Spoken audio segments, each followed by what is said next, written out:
Bonjour, repos et paix dans le Seigneur. Donc nous continuons l'enseignement que j'ai commencé cette semaine, qui est la suite de ce qui avait été fait la semaine dernière, qui concerne le cœur, hein.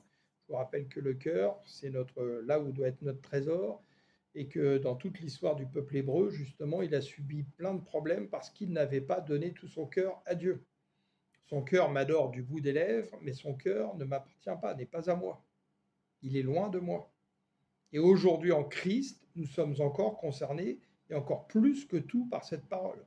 Beaucoup adorent du bout des lèvres, mais leur cœur n'appartient pas à Dieu. Leur cœur appartient au monde et à la pensée du monde. Prenez ces enseignements très au sérieux et je vous conseille vraiment de les écouter, car c'est vraiment le Saint-Esprit qui m'a demandé de vous le dire. Donc j'ai dénommé ces enseignements, donc c'est la deuxième partie, circoncis dans le cœur, l'assurance de notre récompense.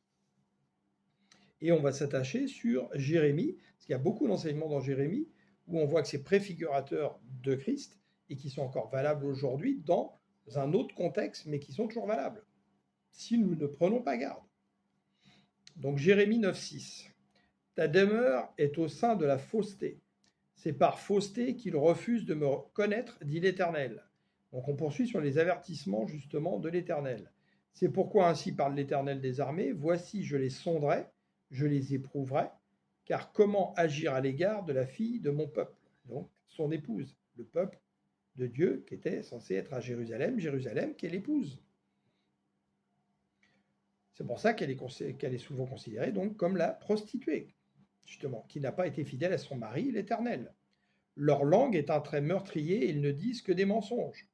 De la bouche, ils parlent de paix à leur prochain et au fond de leur cœur, ils lui dressent des pièges. C'est valable aujourd'hui pour beaucoup d'assemblées, souvent en plus les plus grandes, où on vient tromper les gens en les séduisant par des évangiles de séduction. Ce que dit Paul, un autre évangile, un autre esprit, un autre Jésus. Et qu'il a peur que comme Ève s'est fait séduire, nous soyons séduits également. Attention. Que nous dit Jean 16, 29 pour appuyer cela? Maintenant enfin, s'écrièrent ses disciples, tu nous parles en toute clarté et non plus de manière figurée. À présent, nous savons que tu sais tout et que tu connais d'avance les questions que l'on aimerait te poser. C'est pourquoi nous croyons que tu viens de Dieu. C'est à Jésus qui parle. Ainsi donc, leur répondit Jésus, vous croyez à présent? Point d'exclamation. Mais l'heure vient, elle est déjà là, où vous serez dispersés chacun de son côté, et vous me laisserez seul, vous voyez? Aussitôt qu'ils ont vu Jésus arrêté, ils sont partis comme des pleutres se réfugier. Il n'y a que les femmes qui sont restées fidèles. Ça devrait nous dire beaucoup de choses également. Parce qu'on voit que justement, c'est par la femme qui a été séduite par le serpent et qui ensuite a donné à Adam que le péché est entré dans le monde. Jérusalem qui s'est prostituée, qui était la femme, et qui justement s'est détournée de Dieu. Et Dieu, dans sa grande miséricorde, nous montre que c'est par la femme qu'il vient racheter, alors que c'est par elle que le péché était rentré. Ce pourquoi il passe par une femme pour faire la naissance de Jésus dans la chair, il aurait pu apparaître, descendre du ciel directement. C'est à une femme, Marie de Magdala, qui était une prostituée, que Jésus va apparaître le premier, la libérer de 7 démons, et qui va rester avec lui jusqu'au pied de la croix, avec sa mère Marie. Et quand il ressuscite, c'est aussi à Marie de Magdala qu'il va apparaître le premier. Tout ça devrait nous parler, hein. Attention les hommes, là. Est-ce que vous avez une sensibilité féminine dans votre cœur? Je vous le souhaite. Ainsi donc, leur répondit Jésus, vous croyez à présent donc. Mais l'heure vient, elle est déjà là, où vous serez dispersés, chacun de son côté. Vous me laisserez seul, mais je ne suis pas seul, puisque le Père est avec moi. Donc vous n'êtes jamais seul si vous avez donné votre cœur à Dieu. Jésus est avec vous. Son esprit habite en vous. Vous êtes le temple du Saint-Esprit. Il fallait que je vous dise aussi cela pour que vous trouviez la paix en moi. Dans le monde, vous aurez à souffrir bien des afflictions. Mais courage, moi j'ai vaincu le monde. Donc là, il vient nous montrer clairement justement que ça va continuer comme ça s'est passé après la libération en Égypte, pour voir si notre cœur est vraiment attaché à l'Éternel, et que dans les afflictions, on ne va pas commencer à maudire Dieu de notre bouche, et compter plus sur les hommes que sur Dieu. Et pourquoi aussi on a des afflictions? Parce que le monde nous hait. Nous ne lui appartenons pas si nous appartenons à Christ. Donc l'Éternel nous passe au feu de son creuset pour voir si malgré les tribulations, on lui donne notre cœur et qu'on est fidèle. Donc le vrai Dieu, Jérémie 10, 6, personne n'est semblable à toi, ô Éternel, car tu es grand, et parce que tu es puissant, ta renommée est grande. Qui donc ne te révérerait, roi des nations? On doit te révérer, car parmi tous les sages des nations et dans tous leurs royaumes, personne n'est semblable à toi. Tous, en effet, sans exception, ils sont insensés et stupides, et leurs enseignements n'est que néant. Leur Dieu n'est que du bois. C'est de l'argent battu amené de Tarsis, de l'or venu d'Ouphaz, une œuvre de sculpteur, leur travail d'un orfèvre. Quand vous voyez encore les gens dans les églises catholiques aujourd'hui qui viennent s'agenouiller et prier devant des statues. Mais avez-vous lu la Bible? Je ne sais pas. Franchement, on peut dire ils sont insensés et stupides. Hein. Je suis désolé de vous le dire. Hein. On revêt ces dieux-là, ou alors ils n'ont jamais lu la Bible. Lisez la Bible. On revêt ces dieux-là de vêtements de pourpre et d'étoffes d'azur, mais tous ne sont que l'œuvre d'habiles ouvriers. Mais l'Éternel est le vrai Dieu. Il est le Dieu vivant et le roi éternel, qui n'habite pas dans des temples bâtis de main d'homme. Par sa colère, la terre est ébranlée, les nations ne peuvent soutenir son courroux. Vous leur direz ceci, les dieux qui n'ont créé ni le ciel ni la terre disparaîtront de dessus cette terre et de dessous ce ciel. L'Éternel, lui, a fait la terre par sa puissance. Il a solidement fondé le monde par sa sagesse. Il a déployé le ciel par son intelligence. Quand il fait retentir sa voix, des torrents d'eau s'amassent dans le ciel, des nuages s'élèvent des confins de la terre, il fait jaillir l'éclair au milieu des averses, il fait s'élancer le vent de ses réserves. Alors tout être humain reste hébété et ne comprend plus rien. Tout orfèvre est honteux de son idole, car sa statue de fonte est une tromperie qui n'a aucun souffle de vie. Le souffle de vie nous a été donné par Yahweh, nous issus de la poussière du sol. Et on voit bien là, quand vous voyez des ouragans, des orages, des tempêtes, comment les gens là ont peur. Mais pour la plupart, ils ne comprennent pas que c'est Dieu qui nous montre tout ça pour nous amener à rester dans la crainte de l'Éternel. La plus grande sagesse commence par la crainte de l'Éternel. On va lire des paroles messianiques. Donc attention, hein, c'est ce que je vous ai déjà dit dans d'autres enseignements. Hein. Votre cellulaire, votre compte en banque que vous regardez où vous voulez amasser de l'argent, votre chat qui est devenu une idole dans votre maison, votre chien qui est devenu une idole, où vous vous prosternez devant le chien, c'est le chien qui commande la maison, vos loisirs, enfin tout ce que vous avez mis avant Dieu en premier et sur lequel vous vous prosternez, vous êtes tout le temps attaché, c'est des idoles. Hein. C'est des idoles. Regardez dans les années 60 comment ils ont fait. Ils ont lancé l'époque des idoles, avec les chanteurs. Johnny Hallyday, l'idole des jeunes. Et aux États-Unis, c'était parole. Et qu'est-ce qu'on disait? Les jeunes disaient « Ah, ça, c'est mon idole !» Et ils avaient le grand poster de leur idole dans leur chambre, etc. Les stars, les acteurs qui étaient devenus des idoles. Combien de fois on dit « Ah, ça, c'est mon Dieu !» Des païens qui disent ça en parlant d'acteurs, de chanteurs, etc. C'est des idoles, hein. Méfiez-vous. Hein. Croyez pas que c'est que des statues muettes qui sont des idoles. Hein. Il y a bien des façons d'avoir des idoles. Alors Jérémie 11, 18. L'Éternel m'en a instruit, il m'en a informé, il m'a fait voir ce qu'il tramait. J'ai été comme un agneau docile, c'est Jérémie qui parle. J'ai été comme un agneau docile qu'on mène à l'abattoir, et je ne savais pas que c'était contre moi qu'il concevait de tels projets, disant abattons l'arbre pendant qu'il est en sève, donc il porte du fruit.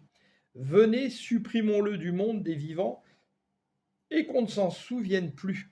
C'est ce qu'ils ont voulu faire avec Jésus, les pharisiens. C'est pourquoi ils l'ont amené à la croix. Et comme Dieu connaît le cœur des hommes, il savait que son plan par le sacrifice de Jésus était sûr de réussir. Verset 20. Ô Seigneur des armées célestes, tu es un juste juge, tu es celui qui sonde le cœur et les pensées. Que vois-je donc? Comment tu les rétribueras? En effet, c'est à toi que j'ai remis ma cause. Et ils l'ont haï sans cause, ce que dit Jésus. Psaume 38, 18. Car je suis près de tomber et ma douleur est toujours devant moi, car je reconnais mon iniquité, je suis dans la crainte à cause de mon péché, et mes ennemis sont pleins de vie, pleins de force. Ceux qui me haïssent sans cause sont nombreux. Ils me rendent le mal pour le bien.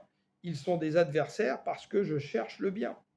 Ne m'abandonne pas, Éternel mon Dieu, ne t'éloigne pas de moi, viens en hâte à mon secours, Seigneur de mon salut. Donc Jésus, quand vous lisez ça, dit, oui Seigneur, tu es venu à mon secours, en Christ Jésus, que je reste attaché à toi, que je te donne tout mon cœur, que mon cœur ne se détourne jamais de toi. Rendez les psaumes vivants aujourd'hui, parce que vous avez connu Christ. David, lui, l'a salué de loin. Ésaïe 53, je vous laisse le lire, nous raconte toute la crucifixion. 700 ans avant. Là, on voit les vrais prophètes. Donc, dépose ton fardeau à Christ, qui est le maître du repos. Que dit-il? Déposez vos fardeaux à mes pieds. Il va combattre pour toi, c'est l'Éternel.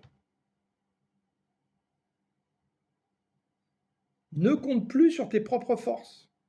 Quand on veut se battre avec nos propres forces, et croyez-moi, waouh, je l'ai fait encore il n'y a pas si longtemps, et le Seigneur, vraiment, je le remercie, me montre que tout ça ne mène à rien.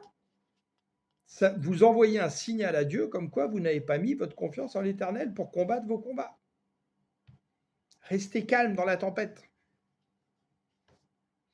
Jérémie 17, verset 21. Voici ce que déclare l'Éternel. Gardez-vous de porter des fardeaux le jour du sabbat. Et ne leur faites pas passer les portes de Jérusalem. Ne faites pas non plus sortir de fardeaux de vos maisons au jour du sabbat. Mais là, en fait, c'était préfigurateur de Christ. Aujourd'hui, Christ est notre repos. Si nous sommes rentrés dans le repos de Dieu par Christ, nous n'avons plus à porter de fardeau puisque nous sommes dans un repos perpétuel en Christ. Luc 11, 45, un des docteurs de la loi prit la parole et lui dit « Maître, en parlant de la sorte, c'est aussi nous que tu outrages. » Et Jésus répondit « Malheur à vous aussi, docteurs de la loi, parce que vous chargez les hommes de fardeaux difficiles à porter et que vous ne touchez même pas vous-même de l'un de vos doigts.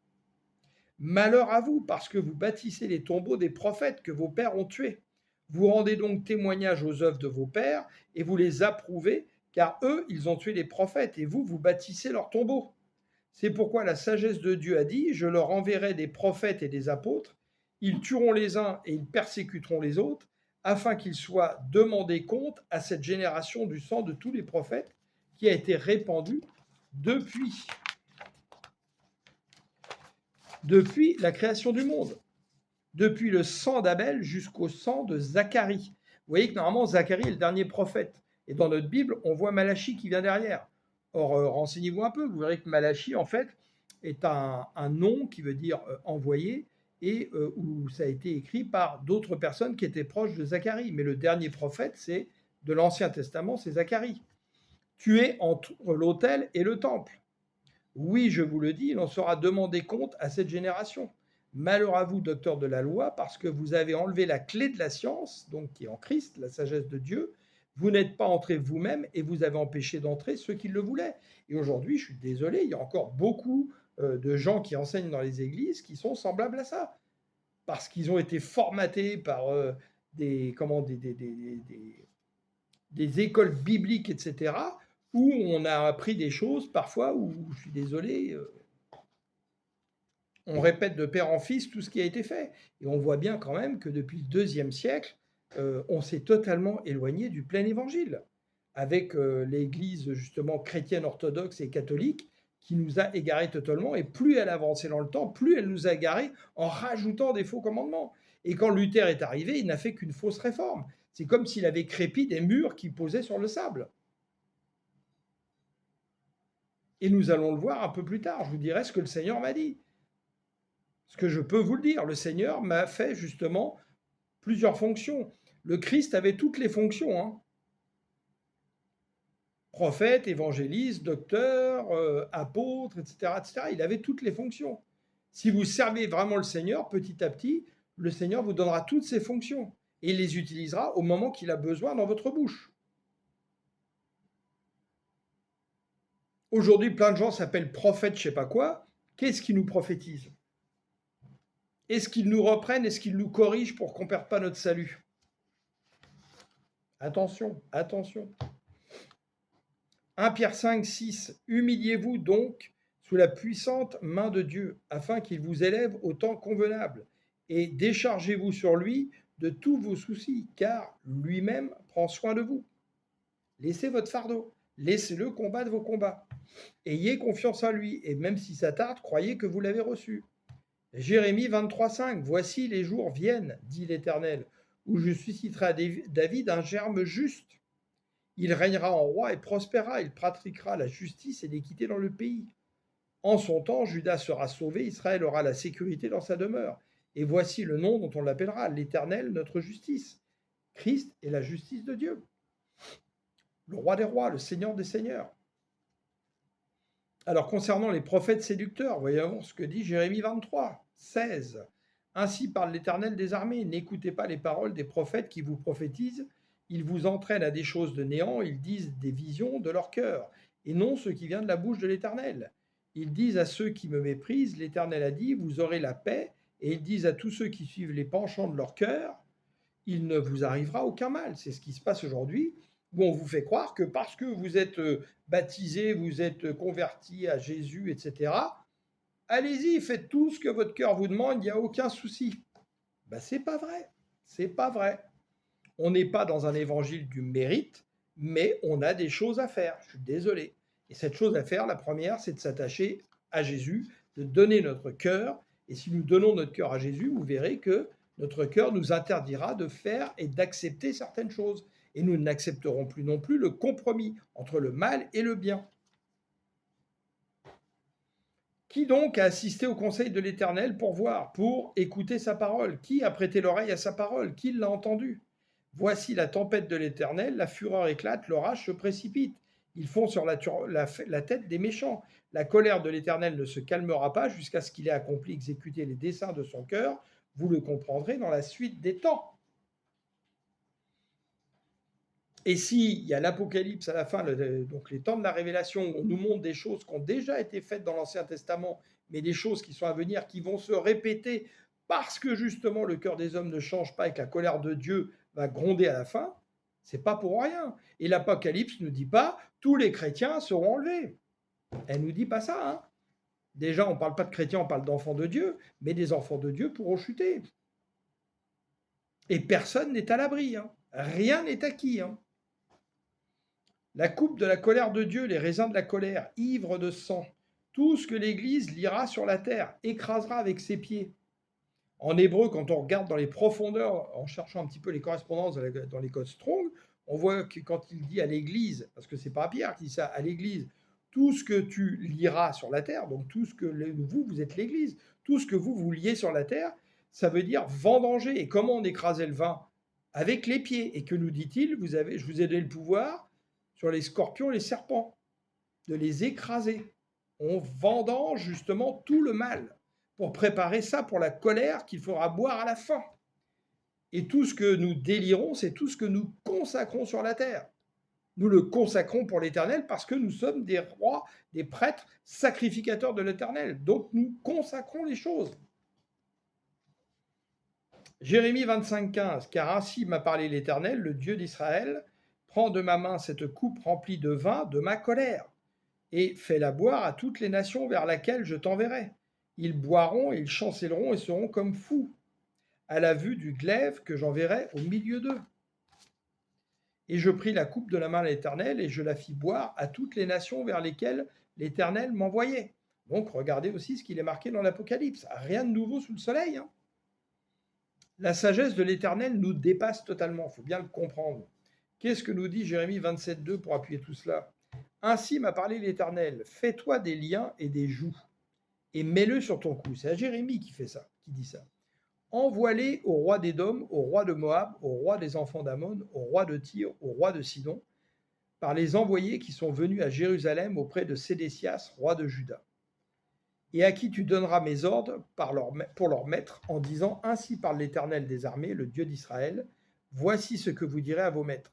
C'est moi qui ai fait la terre, les hommes, les animaux qui sont sur la terre, par ma grande puissance et par mon bras étendu, et je donne la terre à qui cela me plaît.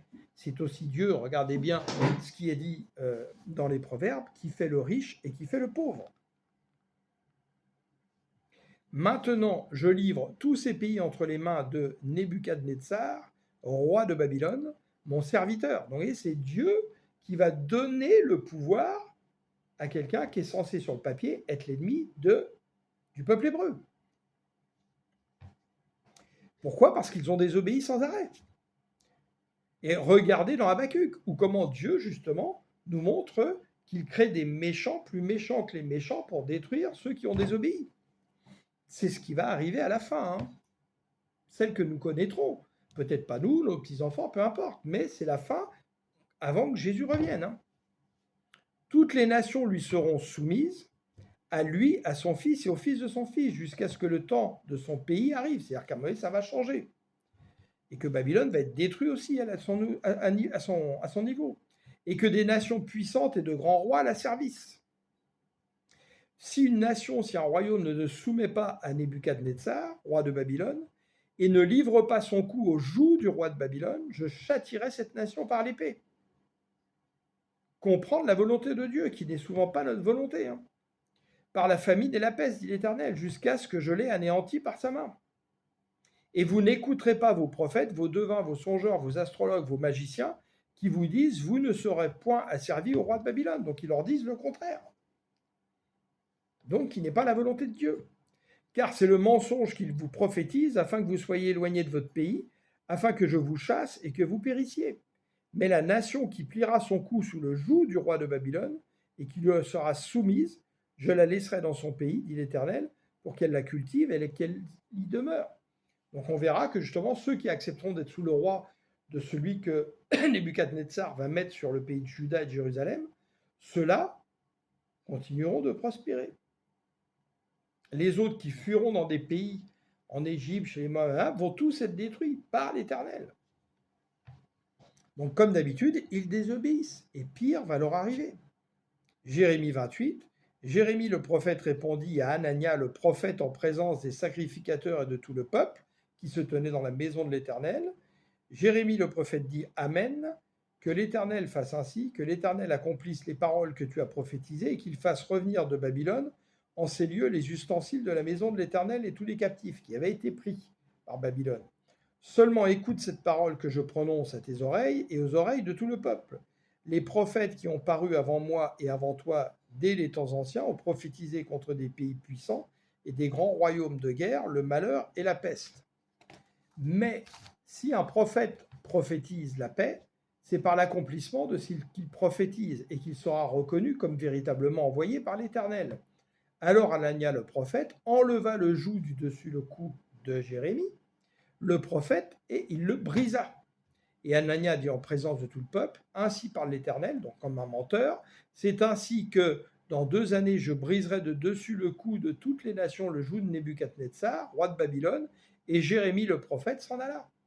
Après que Hanania le prophète eut brisé le joug au-dessus du cou de Jérémie, le prophète, la parole de l'Éternel fut adressée à Jérémie en ces mots.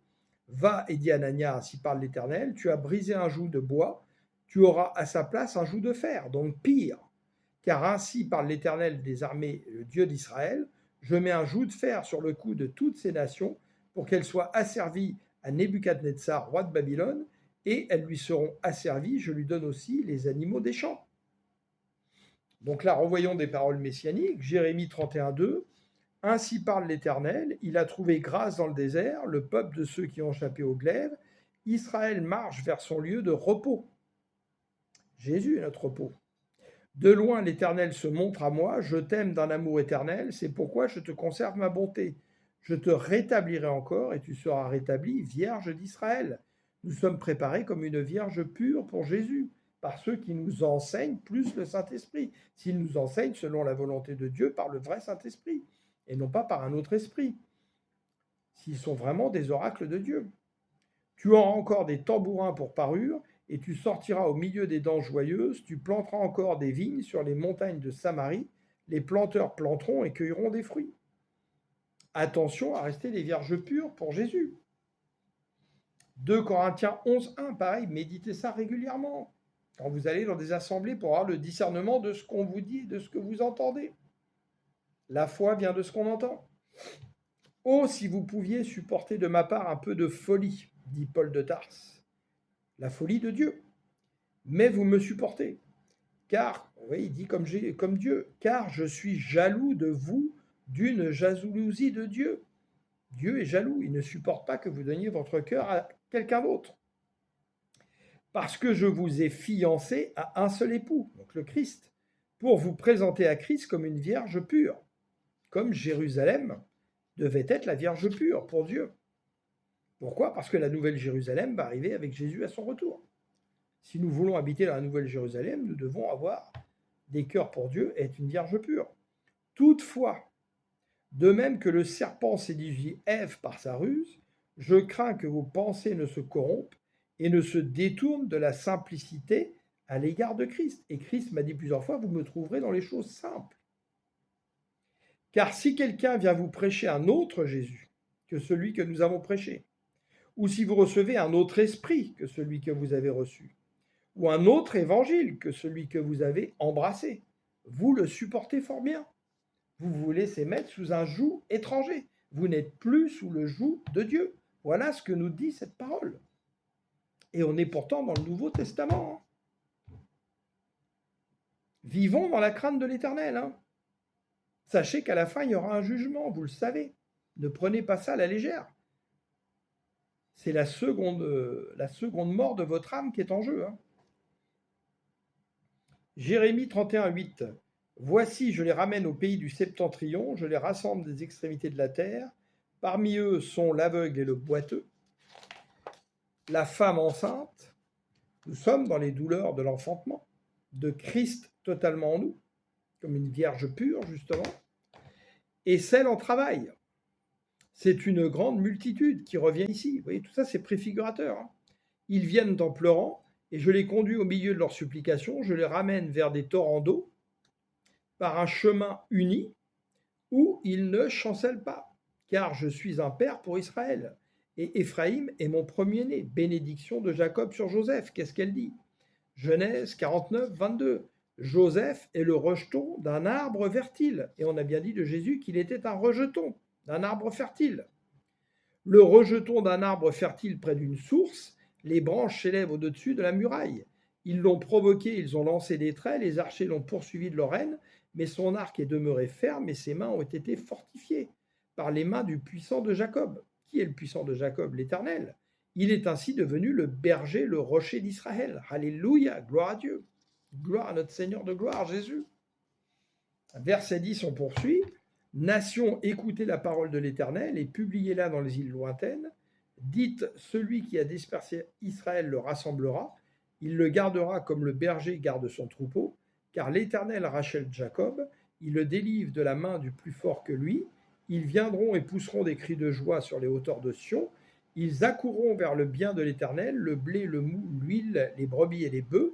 Leur âme sera comme un jardin bien arrosé, et ils ne seront plus dans la souffrance. Alors les jeunes filles se réjouiront dans la danse, les jeunes hommes et les vieillards se réjouiront aussi.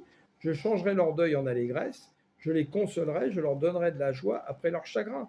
Je rassasirai de graisse l'âme des sacrificateurs, et mon peuple se rassasiera de mes biens, dit l'Éternel. Ainsi parle l'Éternel, on entend des cris à Rama, des lamentations, des larmes amères. Rachel pleure ses enfants, elle refuse d'être consolée sur ses enfants car ils ne sont plus. Et ce que nous dit Matthieu, c'est quand justement Hérode a envoyé tuer tous les enfants au-dessous de 2 ans, en espérant tuer Jésus. Matthieu 2:17, alors s'accomplit ce qui avait été annoncé par Jérémie le prophète. Verset 18, on a entendu des cris à Rama, des pleurs et de grandes lamentations. Rachel pleure ses enfants et n'a plus voulu être consolée parce qu'ils ne sont plus. Verset 19, on poursuit par rapport à Jérémie. Par Matthieu 2, quand Hérode fut mort, voici un ange du Seigneur apparut en songe à Joseph en Égypte et dit, lève-toi, prends le petit enfant et sa mère et va dans le pays d'Israël, car ceux qui en voulaient à la vie du petit enfant sont morts. Donc on poursuit par contre justement là les paroles de Jérémie au verset 16. Ainsi parle l'Éternel, retiens tes pleurs, retiens les larmes de tes yeux, car il y aura un salaire pour tes œuvres, dit l'Éternel. Ils reviendront du pays de l'ennemi. Il y a de l'espérance pour ton avenir, dit l'Éternel. Tes enfants reviendront dans leur territoire. J'entends Éphraïm qui se lamente. Tu m'as châtié et j'ai été châtié, comme un veau qui n'est pas dompté. Fais-moi revenir et je reviendrai, car tu es l'Éternel, mon Dieu. Après m'être détourné, j'éprouve du repentir. C'est ce que nous faisons. Pour aller au baptême, nous devons d'abord nous repentir, pour revenir à l'Éternel en Jésus. Et après avoir reconnu mes fautes, je frappe sur ma cuisse, et je suis honteux et confus, car je porte l'opprobre de ma jeunesse. On a tous porté l'opprobre de notre jeunesse. Verset 20, Éphraïm est-il donc pour moi un fils chéri, un enfant qui fait mes délices? Car plus je parle de lui, plus encore son souvenir est en moi. Aussi mes entrailles sont émues en sa faveur. J'aurai pitié de lui, dit l'Éternel. Dresse-toi des signaux, balise ton parcours, fais bien attention aux sentiers et aux chemins que tu empruntes. Le chemin que nous emprunterons, c'est Christ. C'est ça qu'il voulait dire. Je suis le chemin, la vérité, la vie. Nul vient au Père que par moi. Reviens aux communautés d'Israël, oui, reviens dans tes villes. Jusqu'à quand tourneras-tu dans tous les sens, fille rebelle? La Jérusalem, l'épouse de l'Éternel. Ne soyons pas des rebelles. Jésus s'est approché par le royaume, justement, approchons-nous de lui, rentrons dans le royaume. Et ce sont les violents qui s'en emparent. Donc il y a une violence à se faire pour que notre cœur appartienne totalement à Dieu et que notre cœur n'appartienne pas aux pensées du monde et aux convoitises du monde. Reviens, Vierge d'Israël, reviens dans ces villes qui sont à toi. Jusqu'à quand seras-tu errante, fille égarée? Car l'Éternel crée une chose nouvelle sur la terre. Donc là, on va lire plusieurs versions, et je vous conseille à chaque fois que vous médiez la parole de lire plusieurs versions, parce que parfois, suivant les versions, vous pouvez mieux comprendre la parole. La femme recherchera l'homme. De quel homme on parle et de quelle femme? On parle de la femme qui est cette femme qui est dévouée à Christ, à l'Éternel. Et l'homme, on parle du Fils de l'homme. Donc Jérusalem, l'épouse, cherchera le Fils de l'homme, Jésus. Nous, l'épouse, l'Église, nous rechercherons Jésus. Et dans King James, on voit qu'en fait, le mot utilisé compass, qui veut dire une boussole. Donc notre boussole sera Jésus. Gardez les yeux fixés sur Jésus, c'est notre boussole. Il est notre plein nord, notre boussole. Dans Louis II, maintenant, c'est la femme qui entourera le héros. Qui est le héros? C'est Jésus. Alléluia. Gloire à Dieu. Donc j'espère que vous méditerez tout ça chez vous, parce qu'il y a de grandes choses à comprendre qui sont préfigurateurs de Christ, et que en Jésus, c'est pas parce que nous sommes en Jésus aujourd'hui, nous sommes baptisés, etc., etc. Nous sommes dans le monde, il y a des tribulations, et nous devons persévérer, et rien n'est acquis jusqu'à la fin. Soyons-en conscients, et vivons dans la crête de l'Éternel. C'est le début de la sagesse. Merci Seigneur, merci pour toute ta parole, qui est une puissance transformatrice, qui est une véritable sagesse. Et merci Saint-Esprit de vraiment illuminer les yeux de notre cœur pour vraiment comprendre quelles sont les lois que tu as plantées dans notre cœur en Christ Jésus. Amen. Et tes commandements. Alléluia. Belle journée à vous.